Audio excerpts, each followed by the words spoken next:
Comme prévu la dernière fois, j'avais proposé prendre 2-3 minutes de parole pour dire un mot sur la convention qui se prépare et pourquoi pourquoi nous nous devons d'exhorter à la vivre. Et pour ça, je voulais juste lire un tout petit passage de l'écriture tirée de l'évangile selon saint Matthieu. C'est l'envoi en mission, Matthieu 10. Il est dit ceci: ne prenez pas le chemin des païens et n'entrez pas dans une ville de Samaritains, allez plutôt vers les brebis perdues de la maison d'Israël. Chemin faisant, proclamez que le royaume des cieux est tout proche, guérissez les malades, ressuscitez les morts, purifiez les lépreux, expulsez les démons. Vous avez reçu gratuitement, donnez gratuitement. En quelque ville ou village que vous entriez, faites-vous indiquer quelqu'un d'honorable et demeurez-y jusqu'à ce que vous partiez. En entrant dans la maison, saluez-la. Cette maison en est digne, que votre paix vienne sur elle. Si elle ne l'est pas, que votre paix vous soit retournée. Et si quelqu'un ne vous accueille pas et n'écoute pas vos paroles, sortez de cette maison ou de cette ville et secouez la poussière de vos pieds. En vérité, je vous le dis, le jour du jugement, il y aura moins de rigueur pour le pays de Sodome et Gomorrhe que pour cette ville-là. Voici que je vous envoie comme des brebis au milieu des loups.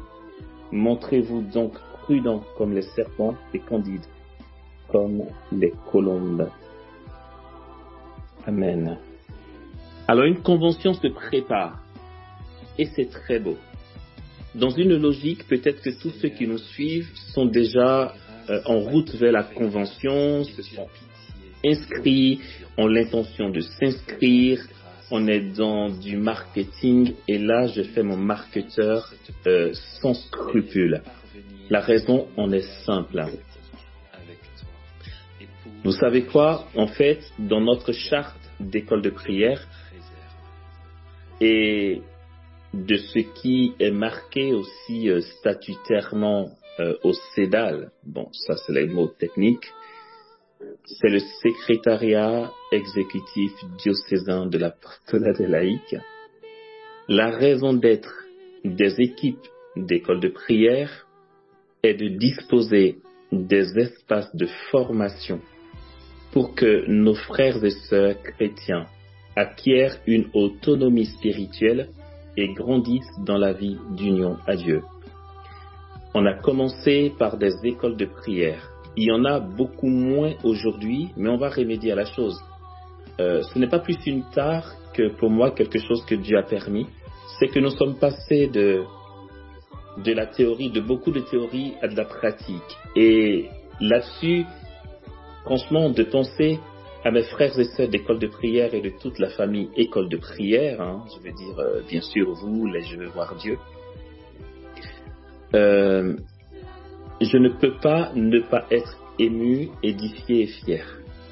Parce que qu'en fait, le don de chacun d'entre vous, le temps que vous prenez dans la présence de Dieu, dans le parcours Je veux voir Dieu, dans votre vie de prière personnelle, dans ces temps de prière qu'organisent les équipes d'école de prière, les 24 heures d'Ave Maria, les 1000 lys, les 1000 Ave, les journées d'adoration, nous sommes témoins par notre propre vie. Dans le charisme, Dieu manifeste une merveille qui nous étonne, qui nous séduit, qui nous fortifie, qui nous donne de nous rendre compte qu'il est vivant dans nos vies. C'est étonnant, ça interpelle. Mais dans le charisme,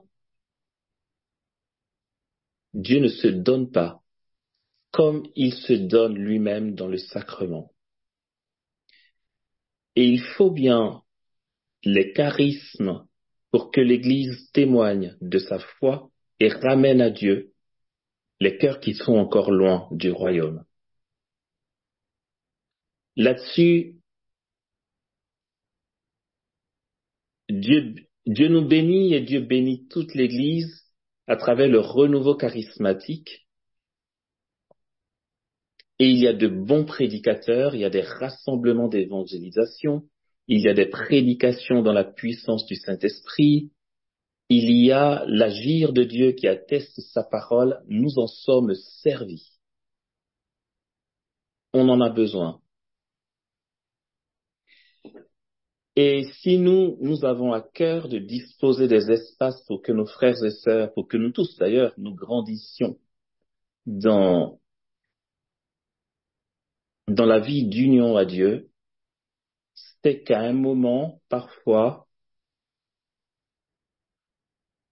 l'évangélisation de masse, qui a son sens, bien sûr, ne laisse pas suite à un approfondissement. Et puis finalement, on est un peu largué quand on se retrouve seul face au combat spirituel. Alors, nous avons des espaces où nous pouvons recevoir la prière, où nous pouvons être témoins des miracles, des signes. Sauf que là, pour la convention Je veux voir Dieu, ou du moins pour le parcours Je veux voir Dieu, pour la réalité Je veux voir Dieu, c'est ramener nos frères et sœurs dans la présence de Jésus.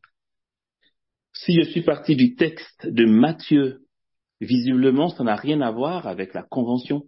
Mais ce que je veux juste dire, c'est que Jésus nous envoie non pas convaincre.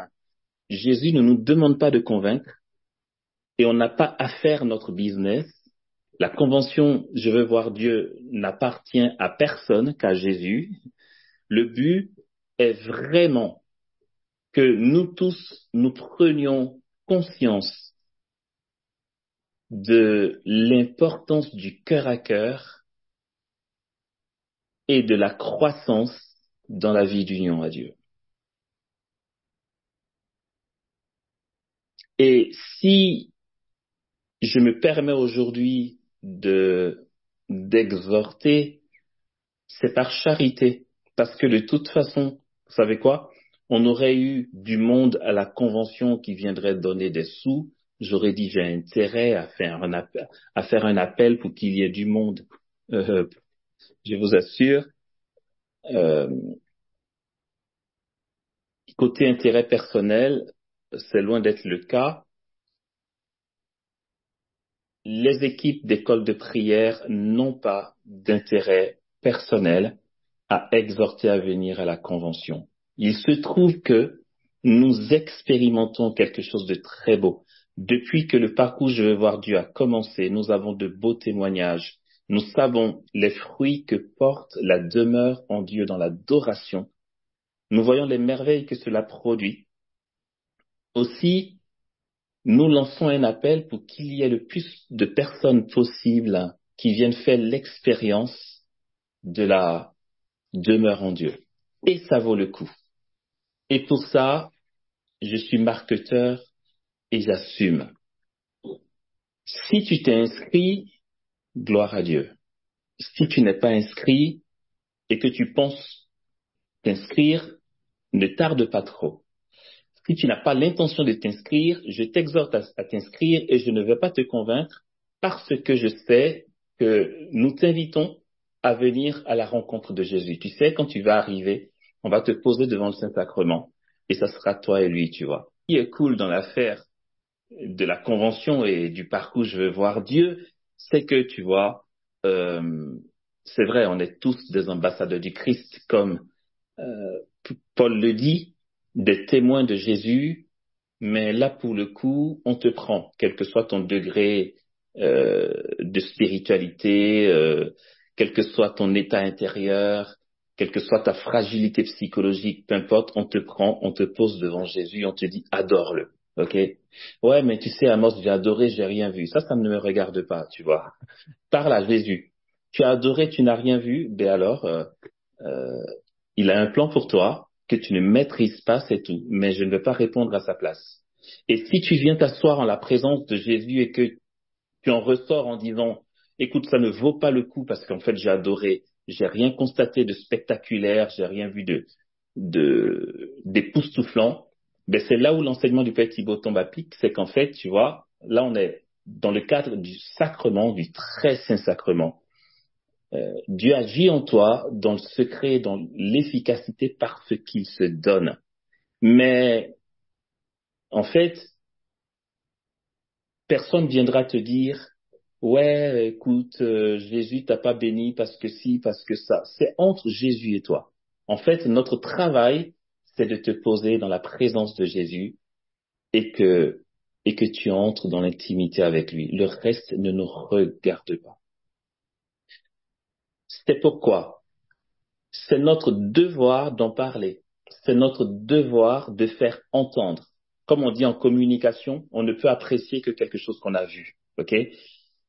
Si des personnes disent ah ouais, il y a eu une convention, je veux voir Dieu, je n'étais pas au courant.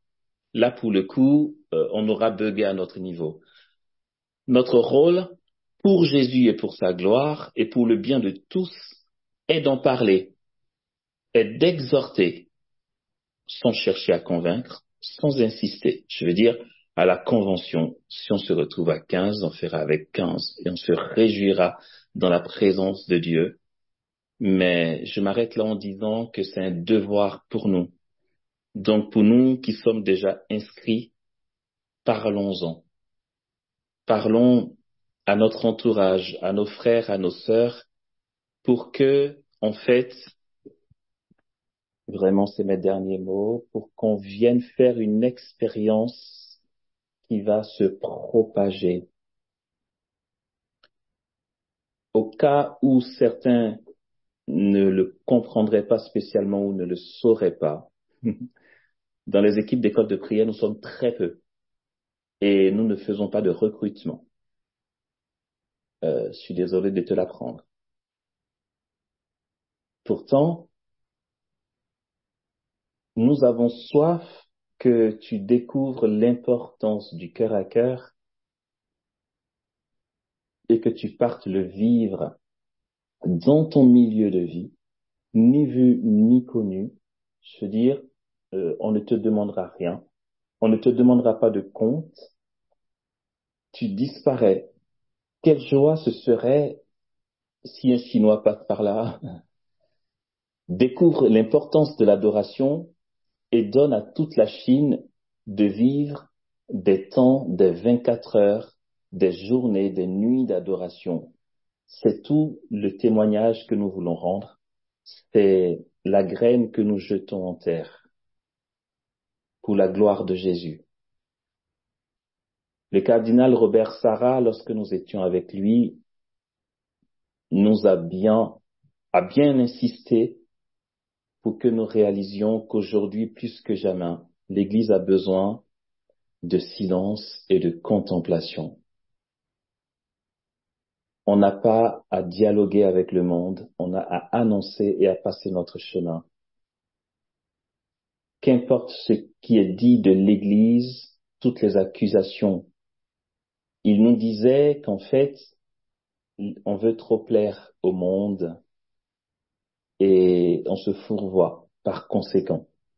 L'Église est appelée à entrer dans un silence de contemplation. Et le monde sera relevé parce que la création tout entière attend avec impatience la révélation des fils de Dieu. Alors, j'invite tous ceux qui nous écoutent à se faire le relais de la communication de la convention Je veux voir Dieu, pour que cet état d'esprit soit communiqué à un plus grand nombre et que nous devenions tous des fous de Dieu dans la prière, dans la demeure en Dieu. Comme dit le psalmiste, ma demeure est la maison du Seigneur en la longueur des jours. Amen. Merci frères et sœurs.